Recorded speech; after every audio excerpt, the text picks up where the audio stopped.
আসসালামু আলাইকুম, hello everyone. আশা করি সকলে অনেক অনেক ভালো আছেন এবং সুস্থ আছেন। তো স্ক্রিনে যে ফটোগুলো দেখতে পাচ্ছেন, ভাইরাল ফটো এডিটিং, এই ধরনের ফটোগুলো আপনারা চাইলে এক ক্লিকে এডিটিং করতে পারেন। তো আজকের এই ভিডিওটা না টেনে সম্পূর্ণ দেখেন, তাহলে স্টেপ বাই স্টেপ আপনারা শিখতে পারবেন এবং এডিটিং করতে পারবেন। তো কথা না বাড়িয়ে সরাসরি আমরা এখান থেকে ইনস্টাগ্রাম ওপেন করবেন। ওপেন করার পর এখানে দেখতে পাচ্ছেন এইরকম একটি ইন্টারফেস চলে আসবে আপনাদের সামনে।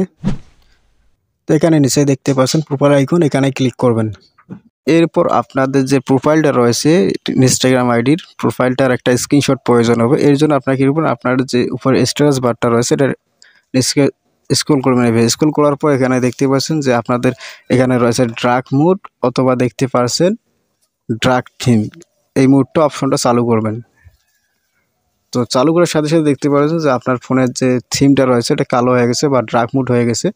তো এখন আপনার কী করবেন, আপনার যে ইনস্টাগ্রাম আইডি রয়েছে এই ইনস্টাগ্রাম আইডির একটা স্ক্রিনশট সবাই নিয়ে নেবেন। তো স্ক্রিনশট কীভাবে করতে হয়, তো আমার পাওয়ার বাটন এবং ভলিউম আইকন দুইটা প্রেস করে একসাথে ধরলে স্ক্রিনশট হয়ে যাবে।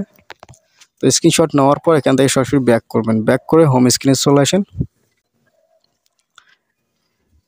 এরপর আপনারা ফটো এডিটিং করার জন্য অবশ্যই আপনাদের যে পিক্সআর্ট অ্যাপটা রয়েছে এটা অবশ্যই ইনস্টল করে রাখবেন ফোনে।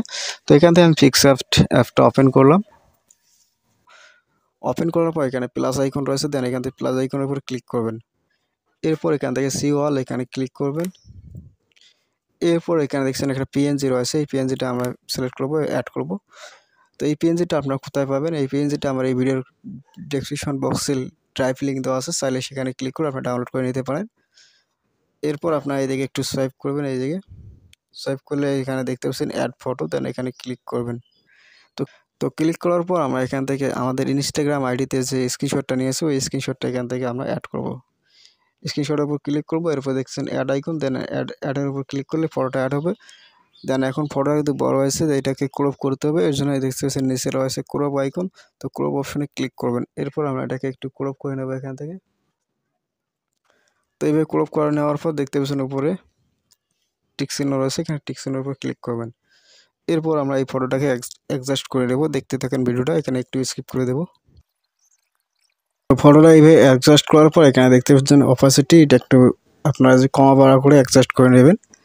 অ্যাডজাস্ট করার পর দেন এখান থেকে আপনারা কী করবেন, এখানে দেখতে পাচ্ছেন এই যে টিক চিহ্নের উপর ক্লিক করবেন। ক্লিক করার পর যে ফটোটার উপর একবার ক্লিক করবেন, ক্লিক করার পর এদিকে সোয়াইপ করবেন, সোয়াইপ করবে দেখতে পাচ্ছেন এখানে রয়েছে ব্লেন্ড লেখা রয়েছে, এখানে ক্লিক করবেন। ক্লিক করার পর এখান থেকে আপনাকে এখান থেকে স্ক্রিনের উপর ক্লিক করবেন। তো স্ক্রিনের উপর ক্লিক করার পর দেখতেছেন অ্যাডজাস্ট হয়ে গেছে। তো এখানে অ্যাড ফটোর উপর ক্লিক করবেন। ক্লিক করার পর গ্যালারি থেকে আপনার পছন্দ মতো পিকচার নিয়ে নাও।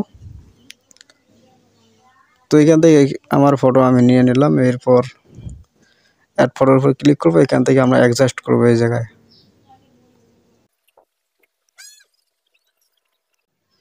তো দেখেন ফটোটা কিন্তু এইভাবে অ্যাডজাস্ট করে নিলাম। নেওয়ার পর উপরে দেখতেছেন ইরেজার আইকন রয়েছে, এখানে ক্লিক করবেন। ক্লিক করার পর এখানে দেখতে পাচ্ছেন নিচে অনেকগুলো অপশন চলে আসছে। দেন লাস্টের যে অপশনটা দেখতে পাচ্ছেন ইনভ্যালিড, এখানে ক্লিক করবেন। তো ক্লিক করার পর এরকম ইন্টারফেস চলে আসবে। তো এখানে ঘষে ঘষে আমাদের ফটোটা অ্যাডজাস্ট করতে হবে। তো এখান থেকে ফটোটা আমরা আস্তে আস্তে রিমুভ করে নিই এইভাবে।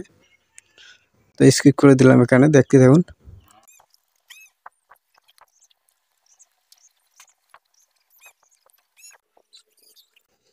তো দেখেন ছবিটা কিন্তু এইভাবে ইরেজ করে নিলাম, আমি রিমুভ করে নিলাম ব্যাকগ্রাউন্ড। রিমুভ করার পর এখানে টিক মার্ক রয়েছে, এখানে ক্লিক করবেন।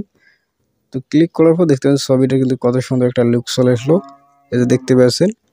এবং এই ফটোটা আরও একটা সুন্দর লুক দেওয়ার জন্য এখানে টিক মার্কের উপরে ক্লিক করবেন। তো ক্লিক করার পর এখানে দেখছেন ইফেক্ট আইকন রয়েছে, দেন ইফেক্ট আইকনের উপর ক্লিক করবেন। ক্লিক করবো, এখানে দেখছেন এইচডিআর অপশন রয়েছে, এখানে ক্লিক করবেন। তো এইচডিআর এর উপর ক্লিক করার পর টিক চিহ্নের উপর ক্লিক করবেন। তো ক্লিক করার পর দেখতেছেন যে ফটোটার লুকটা দেখতেছেন কত সুন্দর হয়ে গেছে, একদম লুকটাই কিন্তু চেঞ্জ হয়ে গেছে। এরপর এখান থেকে সেভ আইকন রয়েছে, এখানে ক্লিক করলে কিন্তু ফটোটা আমাদের সেভ হয়ে যাবে গ্যালারিতে। এবং ভিডিওটা যদি ভালো লাগে অবশ্যই লাইক কমেন্ট শেয়ার করবা। চ্যানেলে নতুন হলে চ্যানেলটা অবশ্যই সাবস্ক্রাইব করবা।